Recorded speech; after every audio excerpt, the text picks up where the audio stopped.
এই যে মাহফুজ আলম নামে যেই লোকটা, এটা অসুস্থ মানুষ, এটা অবৈধ উপদেষ্টা।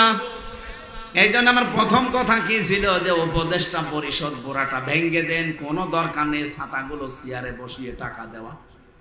এদের কেন সরকারি টাকা দিয়ে তেল কিনে দেওয়া লাগবে, গাড়ি দেওয়া লাগবে, কোয়ার্টার দেওয়া লাগবে? কোন কারণে? কোনো দরকার নেই এগুলো। চেয়ারম্যান ছাড়া, মেম্বার ছাড়া, মেয়র ছাড়া, এমপি ছাড়া যদি দেশ চলতে পারে, উপদেষ্টা ছাড়াও চলবে, কোনো অসুবিধা নেই। খালি যে দুইজনের নাম বললাম, দুইজনকে বসিয়ে রাখেন, একজনকে রাষ্ট্রপতি, একজনকে প্রধানমন্ত্রী, ঠিক দেশ চলবে। আর পাশাপাশি যেহেতু যারা জীবন দিয়ে গেল, তাদের জীবনের উদ্দেশ্য ছিল যে আমরা বৈষম্য চাই না। আর পৃথিবীতে বৈষম্য দূর করার জন্য আল্লাহ যেটা দিয়েছেন তার নাম কোরআন। আলহামদুলিল্লাহ, সাতক্ষীরা জেলার আশাশনী থানা নাকি বড় দল মাসবিল সংলগ্ন শকুন মোড়ল বিল এলাকাবাসী কর্তৃক আয়োজিত যুব সমাজ কর্তৃক প্রতিষ্ঠিত তাফসীরুল কোরআন মাহফিলের স্বনামধন্য সভাপতি জনাব এ.কে.এম. শামসুদ্দিন সানা, সহ সভাপতি জনাব আব্দুল গফুর, পরিচালনায় যিনি আছেন জনাব এ.বি.এম. ফেরদৌস। এ মাহফিলে এতক্ষণ পর্যন্ত যারা আলোচনা রাখলেন, ঝিনাইদহ থেকে আগত মাওলানা হাফিজুর রহমান জিহাদি, হাফেজ মাওলানা আব্দুল হান্নান ওমর, অন্যান্য ওলামা ইকরাম, মঞ্চে বসা সম্মানিত ব্যক্তিবর্গ, সামনে বসা মুসলমান ভাইরা, পর্দার আড়ালের সম্মানিতা মা এবং বোনেরা, রিভাব দিন,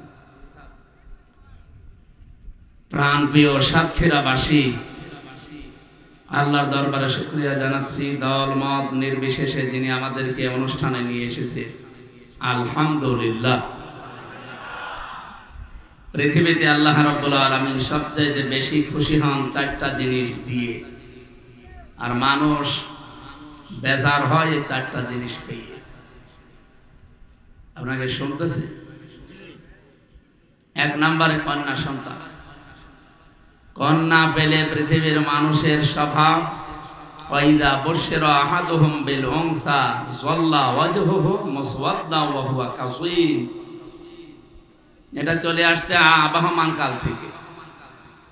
ওই জামানায় যখন মানুষের মেয়ে হতো, সুসংবাদের জন্য যদি বলা হতো যে আপনার মেয়ে হয়েছে, সঙ্গে সঙ্গে মুখটা কালো হয়ে যেত। এটা শুধু ১৫০০ বছর আগেই ছিল, এখন আর নেই। বলেন বলেন, এটা এখনো চলছে। যদিও নারী সংস্কারের নাম দিয়ে যে মানুষগুলোকে আমরা দায়িত্ব দিয়েছি এদেশে, এরা সংস্কারের নামে আরো এমন সংস্কার করেছে মুসলমানদের কলিজায় আগুন লেগে গেছে। বাংলাদেশে যাদের দায়িত্ব আমরা দিয়েছি, শহীদদের রক্তের উপরে যারা বসে আছে, আহ্বান জানাচ্ছি শুরুতে ডক্টর মোহাম্মদ ইউনূস, এই লোকটাকে রাষ্ট্রপতি বানিয়ে অন্তর্বর্তীকালীন সরকারের প্রধানমন্ত্রী হিসাবে জনাব মাহমুদুর রহমান, এই মাজলুম মানুষটাকে একটু দায়িত্ব দিয়ে দেখে, কিছুদিনের ভেতরে দেশের চিত্র পাল্টিয়ে যাবে। আপনাকে ঘুমাচ্ছে, একটু শোনেন। এ দেশটা সংশোধন করার জন্য যারা জীবন দিয়ে গেল, সংশোধন এবং সংস্কার করার জন্য, দুইটাই কোরআনের শব্দ। ওয়ায়ুযাক্কিহিম এই শব্দের আপনি বাংলা অর্থ যেটা সংস্কার বলা হয়, নবীদেরকে আল্লাহ রাব্বুল আলামিন যে সমস্ত দায়িত্ব দিয়ে পাঠিয়েছিলেন তার ভেতরে এটা ছিল অন্যতম দায়িত্ব। ওয়ায়ুযাক্কিহিম, তারা মানুষদেরকে পবিত্র করতেন, সংস্কার করতেন। বাংলাদেশ যারা দায়িত্ব পেয়েছে তারা বিভিন্ন রকমের সংস্কার চালাচ্ছে কমিশন গঠনের মাধ্যমে। নারীদেরকেও তারা সংস্কার করার জন্য 10 জন মেয়ে লোককে দায়িত্ব দেওয়া হয়েছিল। তারা এমন রিপোর্ট দিয়েছে 318 পৃষ্ঠা, আমি প্রায় পড়ে দেখেছি। এর ভেতরে কোরআনে কারিমের অলরেডি 10টা আয়াতের ডাইরেক্ট ভুল ধরা হয়েছে, এর বিরুদ্ধে নবীজির হাদিসে অনেকগুলো হাদিস, কয়েকশো হাদিসকে তারা অলরেডি অস্বীকার করেছে। এই জন্যে এই দেশের মুসলমানেরা প্রত্যেকে কমিশন মানা দূরের কথা, এর রিপোর্ট তো না, কমিশনই আমরা মানি না। যেহেতু সংস্কারের দায়িত্ব এমন মানুষকে দেওয়া দরকার যারা ও বিষয়ে অভিজ্ঞ। ওই মানুষগুলো আমার মনে হয় বৈশিষ্ট্য এবং বৈচিত্র্য এই দুইটা শব্দের পার্থক্য মনে হয় বোঝে না। নয়তো নারী আর পুরুষের ভেতরে বৈষম্য এবং বৈচিত্র্য এই সমস্ত বিষয়গুলো আল্লাহ দিয়েই পাঠিয়েছেন দুনিয়া। এমন কিছু কিছু জায়গায় আছে যেখানে পুরুষের সম্মান বেশি, যেমন আর রিজালু কাওয়ামুনা আলান নিসা। এই পৃথিবীতে পুরুষ মানুষকে আমি বানিয়েছি নেতা, আর মেয়েদেরকে বানিয়েছি তাদের আজ্ঞাবহ। এখন টায়ারের উপরে যদি টিউব চলে আসে, ও গাড়ি চলবে বলেন? তো ওরা তো এইটা আরম্ভ করেছে। যেখানে যার স্থান সেই জায়গায় তাকে রাখা দরকার। আপনি আমেরিকার দিকে তাকান, ওরা জাতে মাতাল হলো তাহলে ঠিক আছে। আজ 236 বছর চলছে, আজ পর্যন্ত আমেরিকার ইতিহাসে কোন মেয়ে লোককে তারা প্রধানমন্ত্রী বানায়নি। কথা বললেন না কেন? ডোনাল্ড ট্রাম্পের মতো একটা মাতাল মানুষ, এ লোকটা মাতাল, আপনি দেখেছেন? ওরা ইউক্রেন রাশিয়ার যুদ্ধ যখন আরম্ভ হয়েছিল, মানবতা দেখাতে গিয়েছে যে ইউক্রেন দুর্বল, ও পারে না, এই জন্য তাকে সাহায্যের জন্য আমরা তাদের পক্ষ নিয়েছি। সিস্টেম আপনি অপর পৃষ্ঠায় দেখুন, যখন ফিলিস্তিন আর ইসরায়েল যুদ্ধ, এ সময় কিন্তু তারা দুর্বল, ফিলিস্তিনের পক্ষ নেয়নি, নিয়েছে ইসরায়েলের পক্ষ। যাতে মাতাল হলো তাহলে ঠিক আছে, এই কথা বললেন না কেন? অথচ আবহমান কাল থেকে ইহুদি আর খ্রিস্টান এই দুইটা জাতি দুই মেরুতে অবস্থান করে, ওদের ছায়া পর্যন্ত মাড়াতে চায় না, এত রাগ এদের প্রতি। কারণ খ্রিস্টানদের যে নবী দাবি করা হয় হযরত ঈসা আলাইহিস সালাম, এই নবীকে ইহুদিরাই মেরে ফেলার জন্য সবচাইতে বেশি উদ্যোগ নিয়েছিল, এবং কি তারা প্রচারও করেছে যে আমরা মেরে ফেলেছি, যদিও মারা হয়নি। তিনি আকাশে আছে, আবার মুহাম্মদুর রাসূলুল্লাহর উম্মত হয়ে আসবে ইনশাআল্লাহ। কে বুঝলেন আপনি এখান থেকে? এত রাগ তাদের উপরে, একে অন্যের ছায়া পর্যন্ত দেখে না। ওয়ালান তারদা আনকাল ইয়াহুদু ওয়ালান নাসারা হাত্তা তাত্তাবিআ মিল্লাতাহুম। হে নবী, আপনি যতক্ষণ তাদের অনুসরণ না করবেন, তাদের ধর্ম না মানবেন, ততক্ষণ তারা আপনার উপরেও রাজি হবে না। এই জন্য তার দেওয়ার আগে আল্লাহ লাং দিয়েছেন। মজারের আগে লান আসলে বাংলা অর্থ দাঁড়ায় জীবনেও হবে না। ওয়াকালাতিল ইয়াহুদু লাইসাতিন নাসারা ওয়াকালাতিল ইয়াহুদু। ইহুদিরা বলে এই পৃথিবীতে যারা খ্রিস্টান তারা কোনো ধর্মের উপরে নেই, কোনো পথেই নেই। খ্রিস্টান যারা আছে তারা একই কথা ওইভাবেই রিপিট করে। ইহুদি যারা, তারা কোনো ধর্মের উপরে কোনো রাস্তাই নেই। কি রাগ তাদের একে অপরের উপরে দেখেছেন? আবহমান কাল থেকে চলছে। অথচ আমরা বাস্তবে দেখতে পাই কি, এই পৃথিবীতে যখন মুসলমান টাইপ করার সময় আসে, ওরা কিন্তু সব এক হয়ে যায়। আমেরিকা কোরআন শরীফ মানে না, কোরআনের নিয়ম নীতি বিশ্বাসও করে না, কিন্তু সূরা নিসারের 34 নম্বর আয়াতটা দেখেন, আজ 236 বছর তারা মেনে চলছে। আল্লাহর ঘোষণা ছিল আর রিজালু কাওয়ামুনা আলান নিসা। এই পৃথিবীর ময়দানে পুরুষ, এদের এমন এমন কিছু আল্লাহ দিয়েছেন যেগুলো নেতৃত্ব দিতে কাজে লাগে। এদের কাছে রাত দিন নেই। এই রাত এখন 10:30 পার হয়ে গেছে। এই সময় যদি আমি হাফ প্যান্ট পরে কুষ্টিয়ায় যেতে চাই, হেঁটে পারবো না। কথা বলে না কেন? হয়তো অন্য কোনো কিছুর সমস্যা আসতে পারে। ভূত পেতনি আমরা যেগুলো বিশ্বাস করি না, ভূত পেতনি বলে কিছু নেই। জিন আছে, জিন পরি আছে। এগুলো হয়তো ভয় দেখাতে পারে, আপনাকে ক্ষতি করতে পারে রাস্তায় রাতের বেলা, অথবা চোর ডাকাতে ধরতে পারে, কিন্তু আমার শারীরিক কোনো ক্ষতি হয়ে যাবে এরকম কোনো ভয় কোন পুরুষ মানুষের পক্ষ থেকে অন্তত আমাদের আছে বলেন? কিন্তু আমার মতো 30 বছরের একটা যুবতী মেয়েকে হাফ প্যান্ট পরে আপনি কুষ্টিয়ায় যেতে বলেন তো এখন ওর বাপ পারবে? আর যদি যেতেও চাই ওর কিছু থাকবে? আল্লাহ পুরুষ মানুষকে এমন কিছু আলাদা জিনিস দিয়েছে যেটা মেয়েদেরকে দেয়নি, আবার মেয়েদেরকে আল্লাহ এমন কিছু দিয়েছে যেটা পুরুষকে দেয়নি। এই জন্য যার যার জায়গায় তার মর্যাদা আমার আল্লাহ ঠিক করে দিয়েছে। এই যে সন্তানকে দুধ খাওয়ানোর দায়িত্ব, এটা কার? না, বাবা। আপনি আমার সাথে বেশি বলছেন। সূরা বাকারা 2 নম্বর পারার 17 নম্বর পৃষ্ঠার প্রথম নম্বর লাইনের 233 নম্বর আয়াতের প্রথম অংশে আছে, ওয়াল ওয়ালিদাতু ইরদি'না আওলাদাহুন্না হাওলাইনি কামিলাইনি লিমান আরাদা আইয়ুতিম্মার রাদা। এখানে শব্দটা কিন্তু মুযাক্কার, পুরুষবাচক শব্দ। আল্লাহ পুলিঙ্গ ব্যবহার করেছেন, লিমান আরাদা আইয়ুতিম্মা। এই পৃথিবীর ময়দানে 2 বছর কমপক্ষে দুধ খাওয়ানোর দায়িত্ব এটা বাবার। কার? না, আপনি আলেম, এরকম হলে তো হবে। আপনি আলেম, হাফেজ শুধু। শব্দের দিকে খেয়াল করতে বলছে, আপনি দেখেন না পাশে আলেম বসে আছে।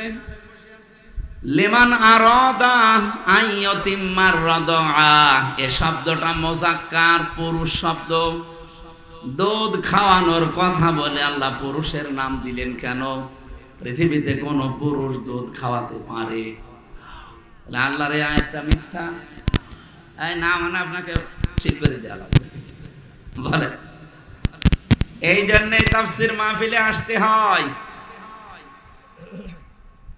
এখানে বহু আলেম আছে হয়তো এভাবে ভেঙ্গে ভেঙ্গে পড়ে না, চিন্তা ভাবনা করে না আল্লাহ কেন পুরুষের নাম দিলেন, বাবার নাম দিলেন, মায়ের নাম দুধ খাওয়ানোর তালিকায় নেই। মা দায়িত্বটা পালন করে দেয় দয়া করে। কোন মা যদি বলে যে না, সন্তানের এই দুধ খাওয়ার দায়িত্ব আমি নেব না, তার কোনো গুনাহ নেই। এটা দায়িত্বই বাবার, উনি দয়া করে পালন করে দেয়, শুকরিয়া জানাবেন তাকে।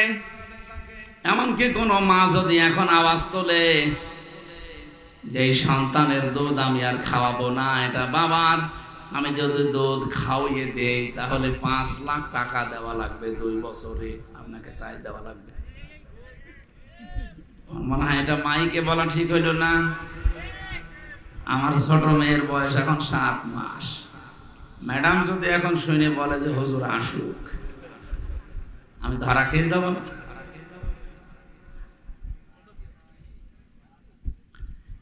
বাবাকে আল্লাহ রাব্বুল আলামিন সন্তানকে প্রতিপালন করা, বিশেষ করে পেটে রাখা, ডেলিভারির যে কষ্টটা সহ্য করা, বিজ্ঞান এখন প্রমাণ করছে কষ্ট পরিমাপ করতে হলে একটা যন্ত্র আছে। এটা আপনাকে যদি আমি মাপতে বলি, আপনি এটা মাপ দিতে পারবেন না। এই স্টেজ মাপ দিতে পারবেন? এটা ফিতা দিলে আপনি মেপে দেবেন যে কয় গজ আছে এখানে। এখন যদি বলি যে বোতলে একটু পানি আছে মেপে দেন, ওটা আপনি ফিতা দিয়ে মাপবেন, ওটা মাপার আলাদা যন্ত্র নেই।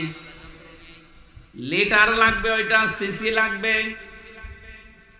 এই পৃথিবীতে প্রতিটি জিনিস পরিমাপ করার জন্য যেমন আলাদা যন্ত্র আছে, এই যে কষ্ট পাই আমরা, এই কষ্ট পরিমাপ করার জন্য একটা আলাদা যন্ত্র আছে, ইউনিট বলা হয়। আপনারা জানেন কয়েকদিন আগে এই যে পলাশ সাহা এএসপি, উনি পারিবারিক জীবনে মানসিক যন্ত্রণা সহ্য করতে না পেরে লোকটা আত্মহত্যা করেছে নিজের অস্ত্র দিয়ে। এবং লিখে রেখে গেছে চিরকুটে, আমার মৃত্যুর জন্য কেউ দায়ী না। জীবনের ওপরে বিতৃষ্ণা এসে গেছে, আমার জীবন আর ভালো লাগে না, সাধ্যের বাইরে চলে গেছে কষ্টটা। বিজ্ঞানে কষ্ট মাপ দিয়েছে যে কতটুকু কষ্ট পেলে একজন মানুষ মরে যায়। এই পৃথিবীতে যত শক্তিশালী পুরুষ আমরা আছি, সর্বোচ্চ 45 ডিগ্রি কষ্ট যদি কাউকে দেওয়া হয়, 45 ইউনিট কষ্ট পেলে লোকটা মরে যাবে।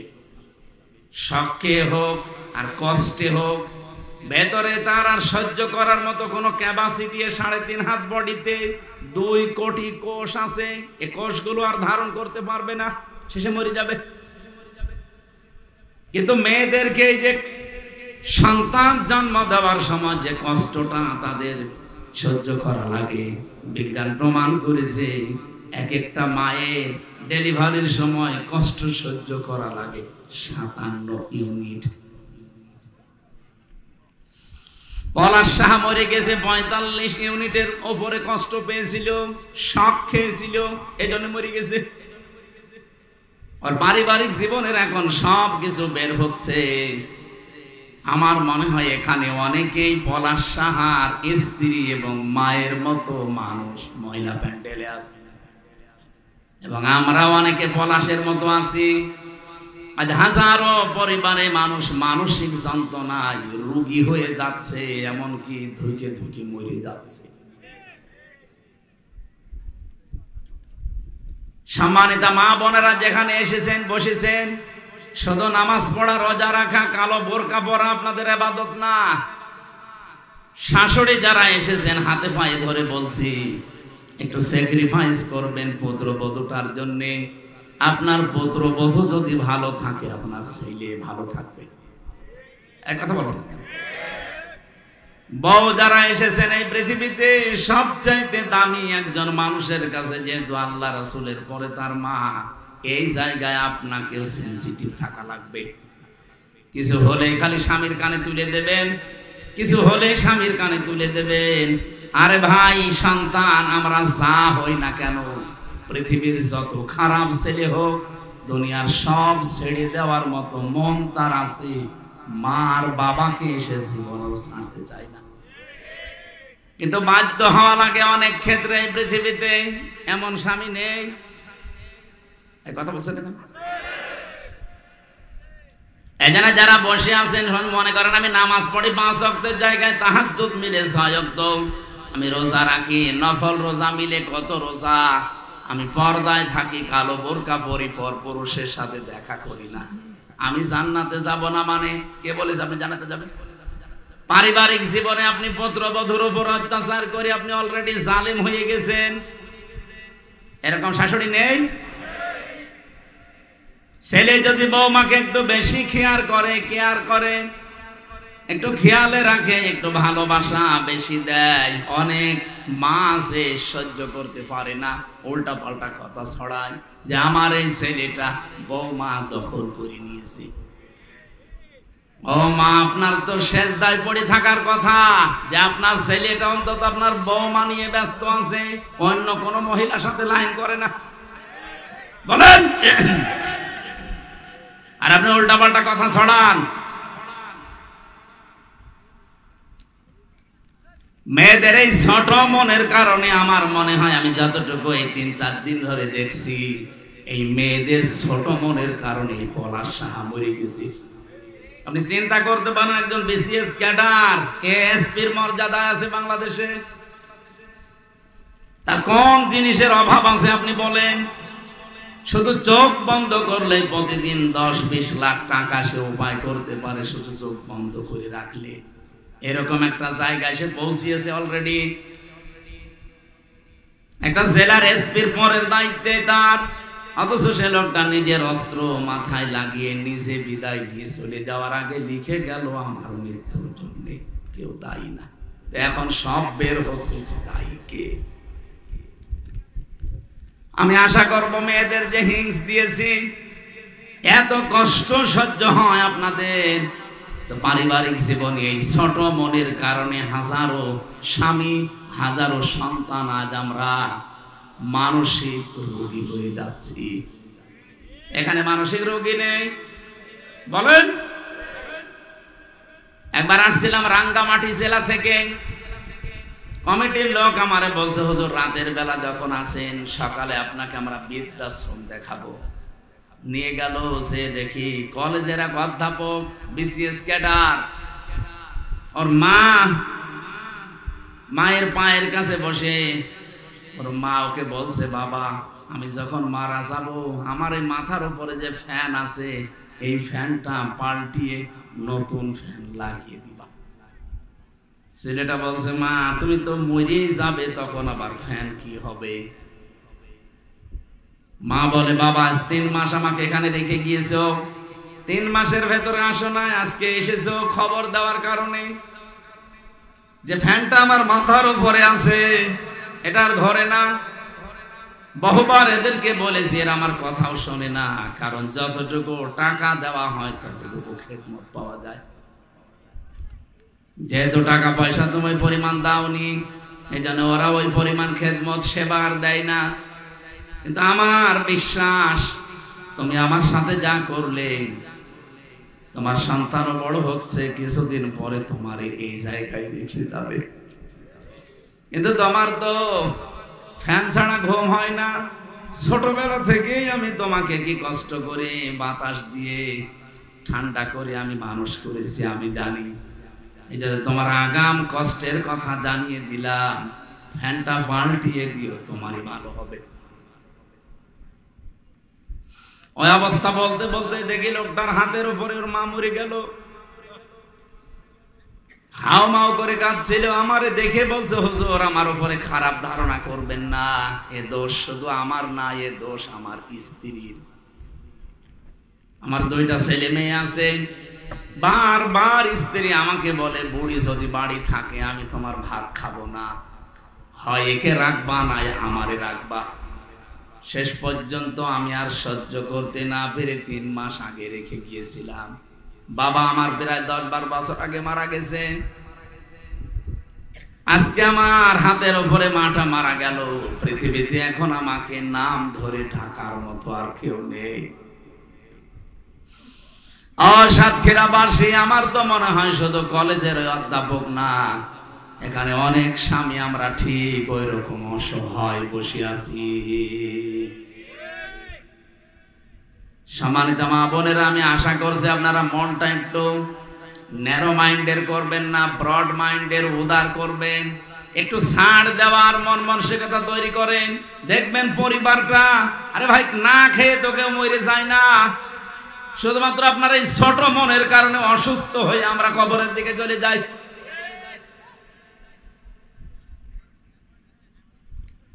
আমি কষ্টের বর্ণনা দিতে গিয়ে পর্যন্ত এসেছিলাম মেয়েদের যে কষ্টটা, যদিও দায়িত্বটা বাবার, পৃথিবীতে দুধ খাওয়ানোর দায়িত্ব মায়ের না, মা দায়িত্বটা পালন করে দিচ্ছে, এজন্য তাকে ধন্যবাদ দেবেন, শুকরিয়া জানাবেন, যেহেতু আমাদেরকে আল্লাহ ওই জিনিসপত্র দেয়নি, এই জন্য সন্তানের দুধ খাওয়ানোর দায়িত্ব মায়ের।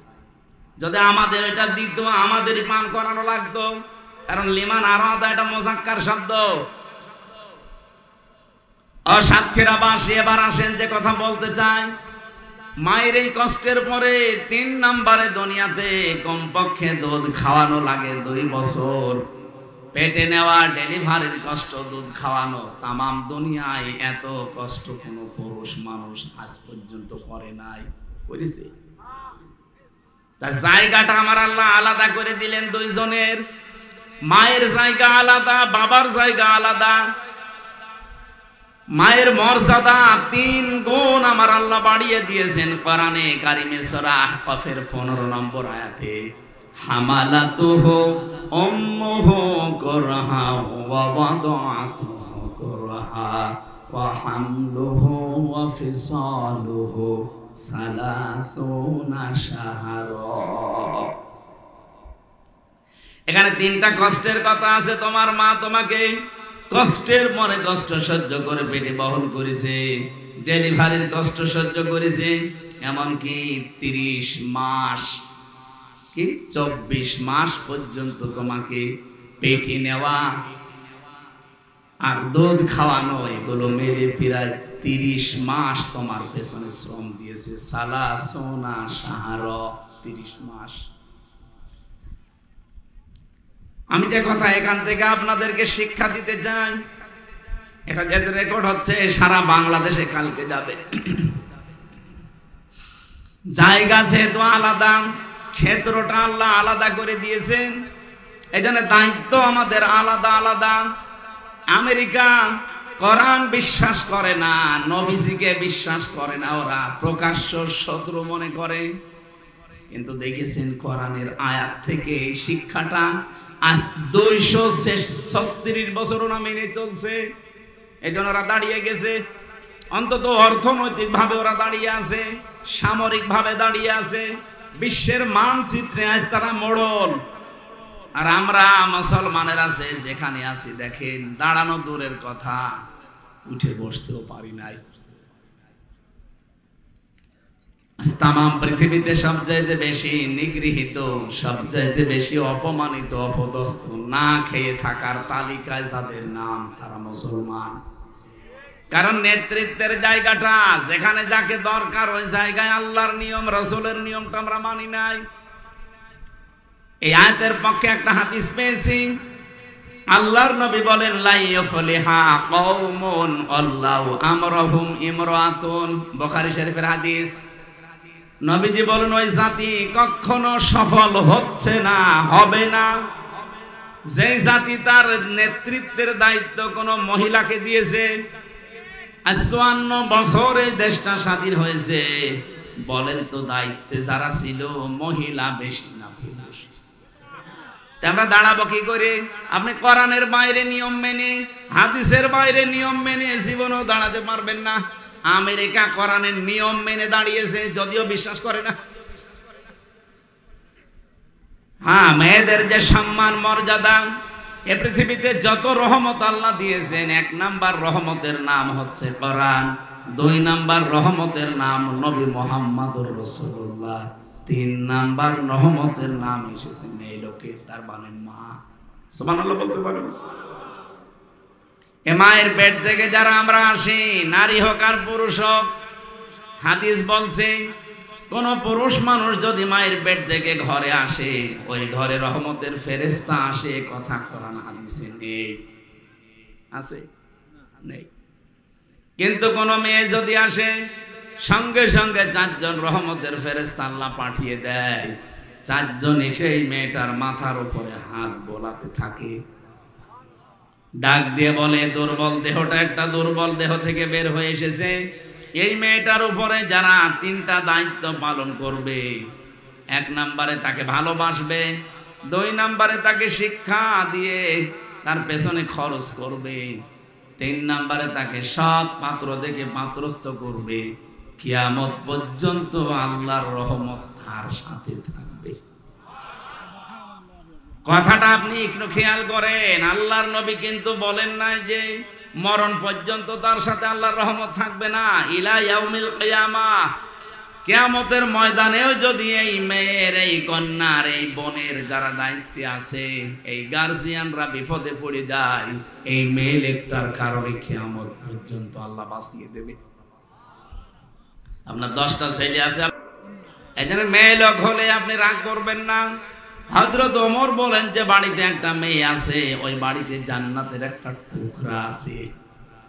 যে বাড়িতে পুরুষ আছে, ও বাড়িতে জান্নাতের টুকরা আছে, কথা আছে। মেয়ে লোক যাদের আছে, মেয়ে কন্যা অনেক দামি জিনিস, তাকে আদবগুলো, শিক্ষাগুলো আমরা দিতে পারি না। এজন্য পরবর্তীতে সাংসারিক জীবনে যে সে একটা বোঝা হয়ে যায়, সে একটা ঝামেলা হয়ে যায়, হয় স্বামীর জন্য, শাশুড়ির জন্য, পরিবারের জন্য। আমার কথার অর্থ বোঝা গেছে? 2 নম্বরে পৃথিবীতে সবচাইতে বড় রহমতের নাম, যেটা আল্লাহ বেশি খুশি হন, তার নাম বৃষ্টি। কি বলেন বলেন? এই যে বৃষ্টি বন্ধ হয়ে গেছে এত গরমে। গতকালকে আমি ছিলাম বাগেরহাটে, পরশুদিন, ওই জায়গায় আমি দেখেছি প্রায় 49 ডিগ্রি চলছিল বাগেরহাট মংলাতে। চিন্তা করতে পারেন, বাংলাদেশের মতো জায়গায় 49 ডিগ্রি মানে কি?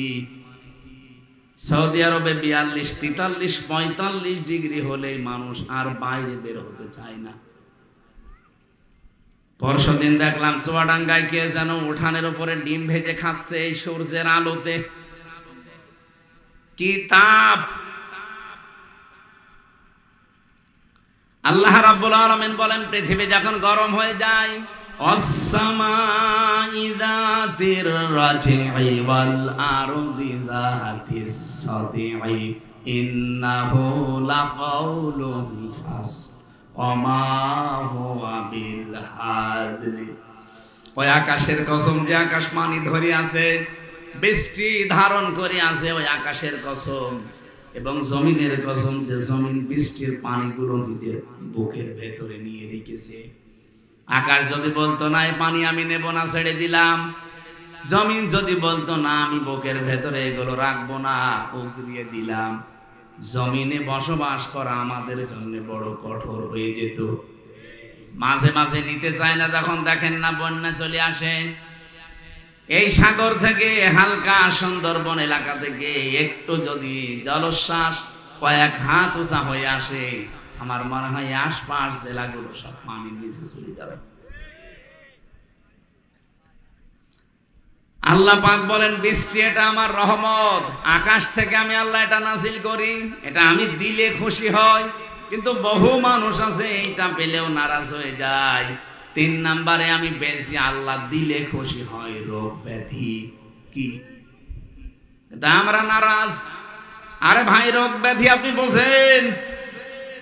এই পৃথিবীতে যত রহমত আল্লাহ ভালোবাসে যা, তার ভেতরে রোগ ব্যাধি একটা। আল্লাহ চায় আপনি যেন নিষ্পাপ হয়ে তার কাছে হাজিরা দেন।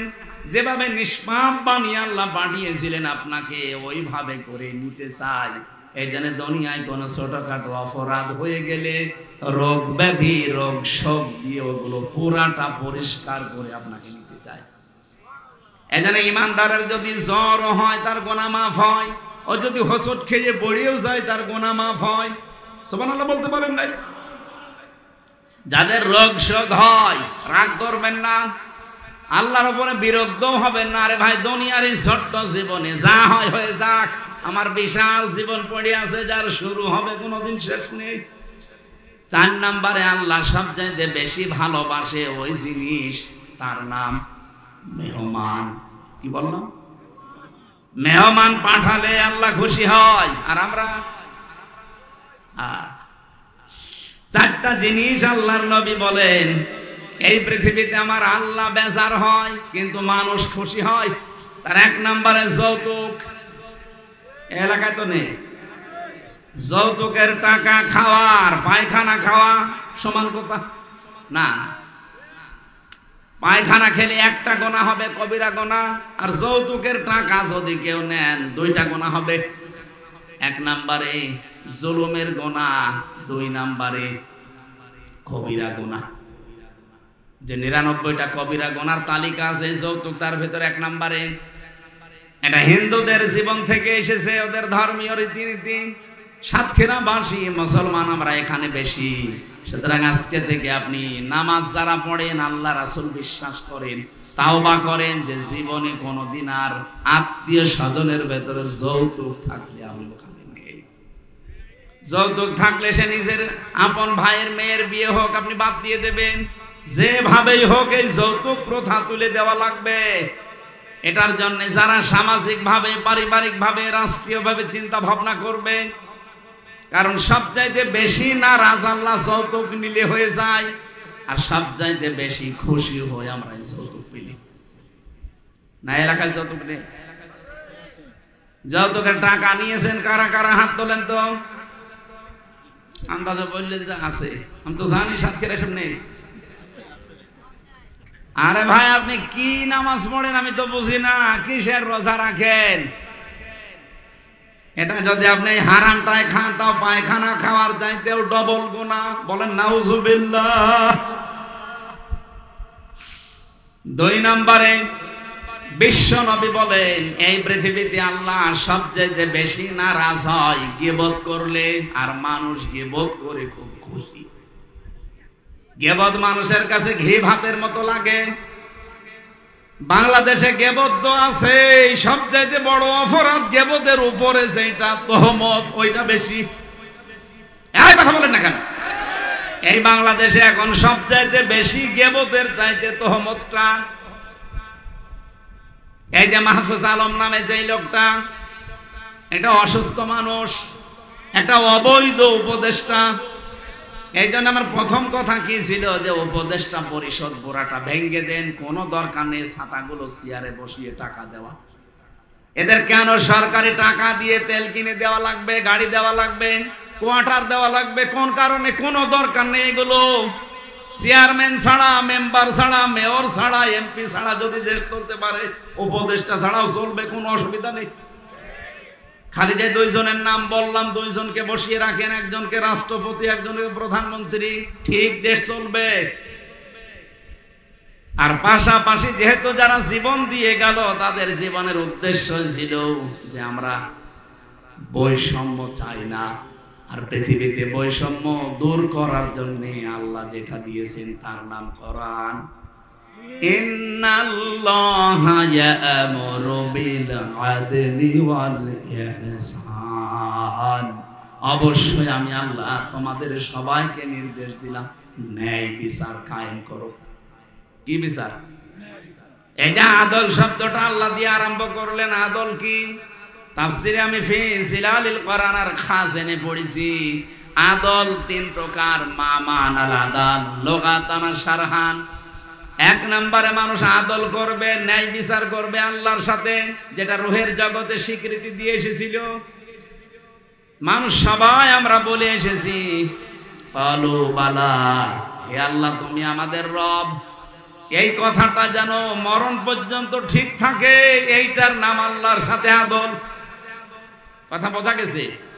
আপনি নিজের থেকে বলেন তো আল্লাহর সাথে আপনার আদল হচ্ছে না? আল্লাহ যখন বলেছিলেন আলাস্তু বিরাব্বিকুম, আমি কি তোমাদের রব না? সবাই বললাম ক্বালু বালা, অবশ্যই আপনি আমাদের রব। তো দুনিয়ায় এসে যখন রবের বিধানগুলো আপনি মানেন না, তখন আল্লাহর সাথে অবিচার হয় না ন্যায় বিচার? বলেন বলেন, অবিচার হচ্ছে। অথচ এই মানুষটা এখন মারা যাক, আমি এখন ইনারে কবরে দিয়ে আসলে ওনাকে ফেরেশতা বলবে মার রব্বুকা, তোমার রবকে। উনি তো বাঙালি মানুষ, একবারে বলে ফেলবে রব্বি আল্লাহ, আমার রব আল্লাহ। ফেরেশতা কিন্তু উল্টা প্রশ্ন করবে, ওই রব আল্লাহ মানে? রব মানে কি? রবের 19টা অর্থ আছে, সামারাইজ করে 5টা বলেছি আমি। রব মানে প্রথম নম্বরে সৃষ্টিকর্তা, রব মানে আইনদাতা। আন্দাজে যে একবারেই বলে ফেললে আমার রব আল্লাহ, যে দেশে বাস করতে 56,000 বর্গ মাইলের বাংলাদেশে রবের কোন আইনটা ছিল একটু বলো দেখি। আমার মনে হয় বাংলার বহু মানুষ কবরে গেলে ধরা খাবে।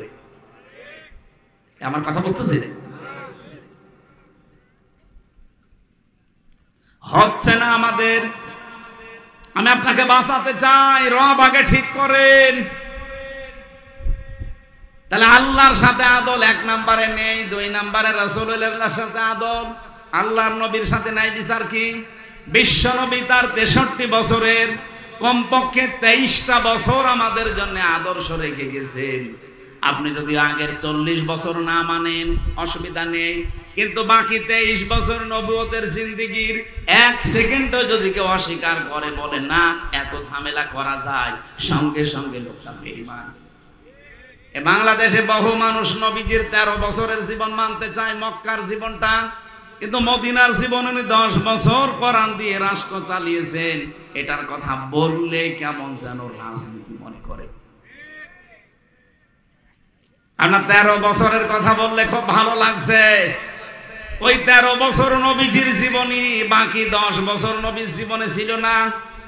তাহলে ওনাকে যদি ন্যায় বিচারে আনতে হয়, মাস্ট বি আপনাকে তার উপরে আদল করতে হলে পুরা 23 বছর মানা লাগবে। আর 23 বছর আমরা যখন পুরাটা মানতে চাই, তখন আমাদের পেছনে কাটি দেয়।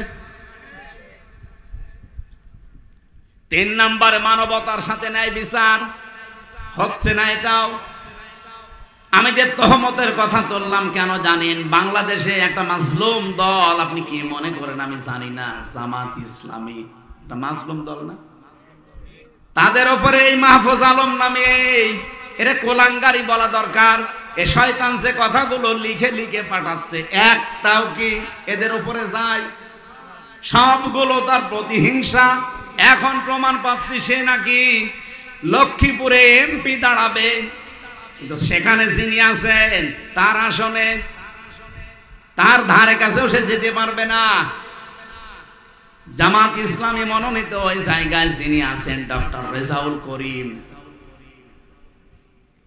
আপনি সে যদি 100টার 90টা ভোট পায়, এ মনে হয় 9টাও পাবে না। এর মাথা এমনি খারাপ হয়ে যায়নি। এই যে তহমত গুলো, দোষগুলো একটা দলের উপরে আপনি লাগিয়ে দিলেন, 54 বছর আগের ইস্যু টেনে এনে জাতির ভেতরে এখন আপনি কালার করতে চান। জাতি আজ 54 বছরে দেখে ফেলেছে বাংলাদেশে সত্যি সত্যি চরিত্র ভালো কাদের। আমি গ্যারান্টি দিয়ে আপনাকে বললাম, যদি আপনি ধরিয়ে দিতে পারেন, আমি এখনই তাকে নিয়ে একেবারে সরাসরি কেন্দ্রে যাব। যদিও পরিবর্তন না হয়, এক্ষুনি তওবা করে আমি আপনার দলে চলে আসবো। বলেন, বাংলাদেশে যারা জামাত ইসলামী করে, যারা ইসলামী ছাত্র শিবিরে আছে, ইসলামী ছাত্রী সংস্থায় আছে, এরা বিড়ি খায়, আপনি দেখাতে পারবেন? কথা বলেন না। এরা সিগারেট খায়, এরা চুরি করে, মানুষের জিনিস মেরে খায়, এরা চাঁদাবাজি করে। যেগুলো বললাম এগুলো একটাও করে না, নিজেরা বলছে। যে এর চাইতে আর কি প্রমাণ চান? এদের হাতে দেশটা তুলে দিলেও নিরাপদেই থাকবে। আর যারা গলাবাজি করে তাদের চরিত্র দেশের মানুষ 54 বছরে দেখেছে। এই জন্য তাদের এত ভয়।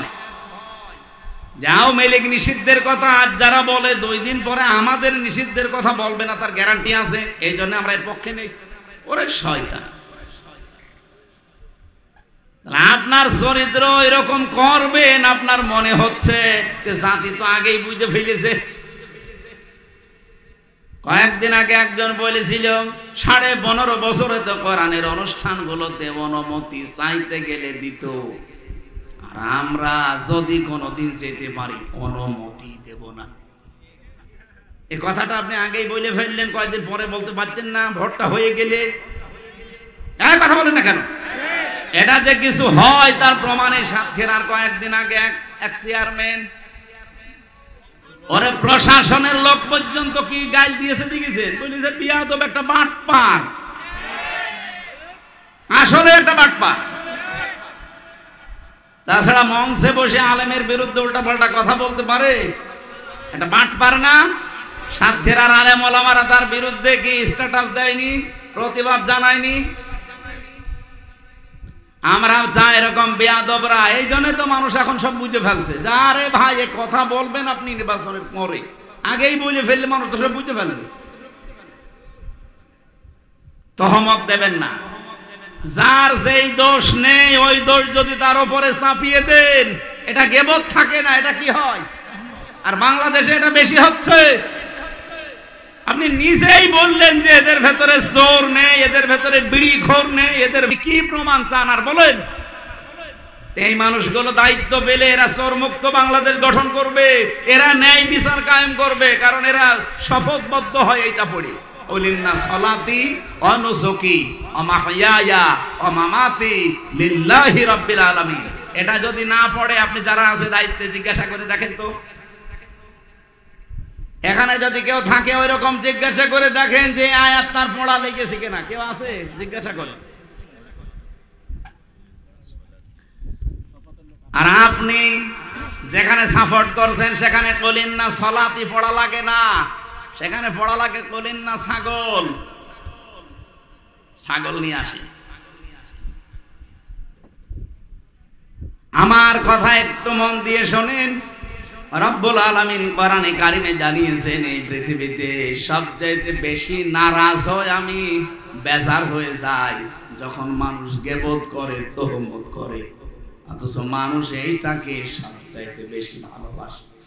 3 নাম্বার, বেশি যারা সুদ খায়, ঘুষ খায়, এদের প্রতি আল্লাহ সবচাইতে বেজার, কিন্তু মানুষ এটা পেয়ে খুশি।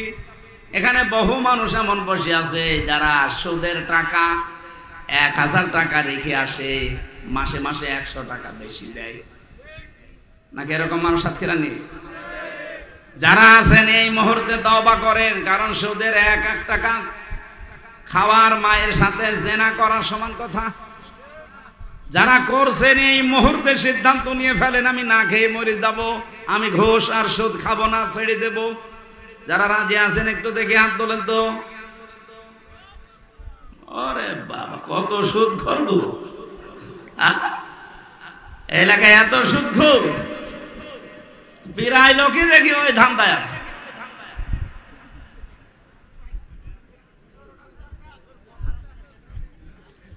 চার নম্বরে বেশি বিশ্ব নবী বলেন, এই পৃথিবীতে সবচাইতে বেশি আমার আল্লাহ মন খারাপ করে বেজার হয় মিথ্যা কথা বললে, আর সবচাইতে বেশি মানুষ শান্তি পায় মিথ্যা কথা বলে। বলেন তো 15.5 বছর যারা টিকে ছিল এরা কি সত্যের উপরে না মিথ্যার উপরে? বলেন বলেন। এটা আমি নিজে তার প্রমাণ না। 3টা বছর ওরা আমাকে আটক করে রেখেছিল ফাঁসির কন্ডেম ছেলে, সত্য দিয়ে না মিথ্যা দিয়ে? যে মামলা দিয়েছিল মামলা পর্যন্ত মিথ্যা, যে সাক্ষী দিয়েছে সাক্ষী মিথ্যা। এমনকি গতকালকে প্রমাণ হয়েছে মাওলানা মতিউর রহমান নিজামীকে যাদের কথা শুনে ফাঁসি দিয়েছে, ওই মিথ্যা সাক্ষী যারা দিয়েছে তারা এখন বলছে আমাদেরকে যা শিখিয়ে দিয়েছে আমরা তাই বলেছি। এমনকি আমার পক্ষে 4 জন সাক্ষী নিয়ে গিয়েছিল আমার বিপক্ষে কুষ্টিয়া থেকে। আমি জেল থেকে বের হয়ে আগস্টের 5 তারিখের পরে তাদের বাড়িতে যেয়ে বললাম, আপনারা এমন মিথ্যা কথা কোর্টে আমার বিরুদ্ধে বলতে পারলেন? হুজুর আমার কিছু করার নেই, আমার টাকা দিয়েছিল, টাকাটা হালাল করা লাগবে না, এই কারণে আমি কথা বলেছি। ঠিক আছে, টাকা আপনি নাই হালাল করে মিথ্যা সাক্ষী দিলেন, আমার যে 12টা বেজে গেল। এই জন্য মিথ্যা ছাড়া লাগবে। 33 বছর এখন আমার বয়স। আমি যদি 18 বছর থেকে ভোট দেওয়া আরম্ভ করতাম, আল্লাহর কসম আমি 3 বার ভোট দিতে পারতাম। পারতাম না? একবারও পারি নাই। তার মানে এই 3টা বছর যারা 3টা ট্রামে যারা দায়িত্বে ছিল, এই 15 বছর প্রত্যেকটা সত্যের উপরে না মিথ্যার উপরে? পুরাটা মিথ্যার উপরে ছিলেন। এই জন্য মিথ্যা ছাড়া লাগবে। মিথ্যা কথা, মিথ্যা কাজ, মিথ্যা কর্মকাণ্ড যত কিছু আছে, এমনকি মিথ্যা ওয়াদা পর্যন্ত বন্ধ করা লাগবে। এখন মৌসুম আসতেছে ওয়াদার, বহু মানুষ দেখবেন মিথ্যা ওয়াদা দেবে না, এই এলাকায় দেয় না। এই 4টা কাজে আমার আল্লাহ নারাজ, আর 4টা কাজে সব চাইতে বেশি খুশি হয়, অথচ আমরা ওই 4টা জিনিস পেলে নারাজ, আর আল্লাহ যে 4টা জিনিস পেলে খুশি হন, বেজার হন, এই 4টায় আমরা নিজেরা খুশি। আল্লাহ আমাদেরকে আল্লাহর পছন্দনীয় যে 4টা জিনিস, এগুলো পেয়ে আনন্দ করার তৌফিক দেন, আমিন। আরো জোরে বলেন। দল মত নির্বিশেষে কোরআনের অনুষ্ঠান সাজিয়েছে। আমরা কোরআনে কারীম থেকে মাত্র একটা আয়াত পড়েছি, সূরা মায়েদা 27 নম্বর আয়াত। যেহেতু আর মাত্র 23 দিন পরে কোরবানি, এই জন্য এই সংক্রান্ত কথাগুলো বলার জন্য আয়াতটা বেছে নিলাম। আপনারা থাকবেন তো কিছুক্ষণ? হ্যাঁ থাকবেন তো? জবান খুলে হ্যাঁ, কিছু মাসলা মাসাইল এখান থেকে বের হবে, গুরুত্বপূর্ণ বিষয় তো, সামনে আর কয়েকদিন, এই জন্য বিষয় আমাদের ক্লিয়ার হওয়া দরকার। বহু মানুষ এই মাসলা এখন জিজ্ঞাসা করে, আমারে আসতে আছে মেসেঞ্জারে, হুজুর যারা বেনামাজি তাদের সাথে কি ভাগে কোরবানি দেওয়া যায়? আরে ভাই, কোরবানির কথা আল্লাহ কোরআনে দিয়েছে নামাজের পরে, ফাসাল্লি লিরাব্বিকা ওয়ানহার। এই যে লিরাব্বিকা ওয়ানহার, আপনার রবের জন্য আপনি কোরবানি করবেন, কিন্তু তার আগে কি? ফাসাল্লি, ফাসাল্লি। একবার কোরআনে খালি এক জায়গায় পাবেন নামাজ পড়ো, আর পুরা কোরআনে যেখানে দেখবেন সেখানে নামাজ কায়েম করো আছে। যে একটু নামাজ কায়েম তো পড়ে দিলাম 72 বার 82 বার, এটা এক জায়গায় যে পড়ার কথা সেইটাই যে পড়ে না, তার সাথে দ্বিতীয় কথা আপনি লাগাবেন কি করি? এই যে আমার এই হাতাটা, এই হাতাটা কি এই পর্যন্ত দিলে হাতা হবে না পুরাটা? আমি যদি এ পর্যন্ত দিই, কেউ কি হাতা বলবে আমার? বলেন বলেন। এটা মনে করেন এতটুকু নামাজ, এতটুকু কোরবানি, আমার যদি এতটুকু না থাকে, শুধু এ পর্যন্ত, কোন পর্যন্ত থাকে, এইটা দিয়ে আমি কিছু করতে পারবো। আল্লাহ এই জন্য প্রথম দিয়েছেন ফাসল্লি লিরাব্বিকা, আপনি আগে নামাজ পড়েন রবের জন্য, এরপরে আপনি কোরবানি করবেন আপনার রবের জন্য। যারা মাসলা জিজ্ঞাসা করেছেন আজকে আমার ফেসবুকে, আমার মেসেঞ্জারে যারা মেসেজ পাঠিয়েছেন যে হুজুর যারা নামাজ পড়ে না তাদের সাথে কোরবানির ভাগ দেওয়া জায়েজ আছে কিনা, স্পষ্ট কথা বলছি, আপনার জায়েজ একটা জিনিস আর সুন্নাত উত্তম এটা আরেকটা জিনিস। বেনামাজের সাথে ভাগ দিলে আপনার এটা জায়েজ আছে, কিন্তু এটা উত্তম হবে না। উত্তম হবে আপনি একা একা দেবেন, যদি সামর্থ্য থাকে গরু দেন, সামর্থ্য থাকে ছাগল দেন, একা একা দেওয়া এটাই উত্তম। ভাগে কোরবানি দিলে হবে না তা না, জায়েজ আছে, কিন্তু জায়েজ আর সুন্নাত এক জিনিস না। ভালো করে মনে রাখবেন, আবার প্যাচ লাগিয়েন না চাঁদ দোকানে বসে। জায়েজ এক জিনিস, সুন্নাত বলেন বলেন, জায়েজ এক জিনিস, সুন্নাত জায়েজ আছে ওইটা, কিন্তু ওটা সুন্নাত না।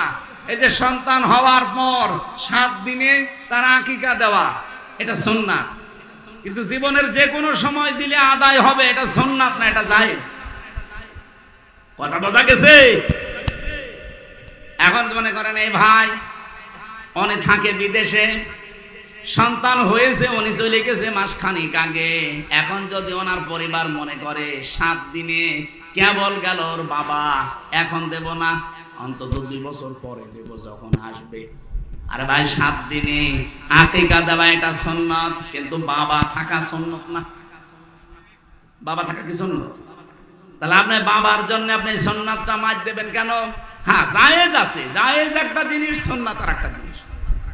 আমার আল্লাহ পাক এমন ভাবে আয়াত সাজিয়েছেন, যেহেতু নামাজের কথা আগে দিয়েছেন, অসাধ্যেরাবাসী জীবনে নামাজটা যদি আপনার না থাকে, পরের জিনিস নেওয়ার জন্য আল্লাহ বসে নেই। এই জন্য বেনামাজির সাথে জেনে শুনে ভাগ দেবেন না। আপনি নামাজি মানুষ খুঁজবেন দরকার হয়, আর বেনামাজি যারা তারা আলাদা আলাদা, বেনামাজি একসাথে কোরবানি দিক না, না এটা নিয়ম। এটা আজকের আয়াতে এটাই আছে। আল্লাহ রাব্বুল আলামিন এটাকে তাকান, আমি এই শিক্ষাটা নেওয়ার জন্য আসছিলাম। সূরা মায়েদার 27 নম্বর আয়াত, আল্লাহ পাক বলেন অতলু আলাইহিম নাবাবানাই আদম বিল হক। হে নবী আপনি তেলাওয়াত করে শোনান আদম আলাইহিস সালামের 2 সন্তানের কাহিনী আপনার উম্মতের কাছে যথাযথভাবে হক আদায় করে, যেভাবে পড়ে পড়ে শোনানো দরকার ওইভাবে পড়ে শোনান। কিভাবে?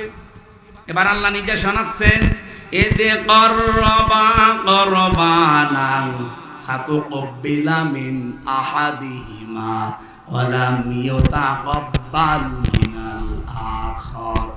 ইজ মানে যখন, করবা পেশ করা হয়েছে, কুরবানান কোরবানি, ফাতুকবিলা মিন আহাদিহিমা কবুল করা হয়েছে, তখন তাদের ভেতরে একজনের ওয়ালাম ইউতাকাব্বাল মিনাল আখার, আরেকজনেরটা কবুল হয়নি। এই আয়াতের তাফসিরে আমি পড়েছি, হযরতে আদম নবীর জামানায় কোরবানির সিস্টেম ছিল আমাদের মতো পশু জবাই করে খেয়ে ফেলা না। ওনার জীবনের কোরবানি শরীয়ত ছিল চাটিয়াল এরকম একটা ময়দানে পশু জবাই করে রেখে আসতো। যার টাকা হালাল, যার জীবন চরিত্র সম্পদ হালাল বৈধ, আকাশ থেকে একটা আগুনের ঝলক এসে পুড়িয়ে ফেলতো। এলাকার মানুষ বুঝতো এ স্বচ্ছ মানুষ। আর যার টাকা 2 নাম্বার চরিত্র ভালো না, তারটা ওইভাবে পড়ে থাকতো, মানুষ বুঝতো এ 2 নাম্বার, এর সাথে আত্মীয়তাও করা যাবে না। যারা মাঝখানে আমার ফতোয়া জিজ্ঞাসা করেন যে হুজুর বেনামাজের সাথে কোরবানি করা যায় যাচ্ছে কিনা, এটা যেমন মনে করেন যে না আমার কোরবানি হবে না। কোরবানি কি ফরজ না ওয়াজিব? আরো বলেন বলেন, আরো জোরে বলেন। কোরবানি একটা ওয়াজিব বিষয়, এটা বেনামাজির সাথে আপনি দিতে রাজি না।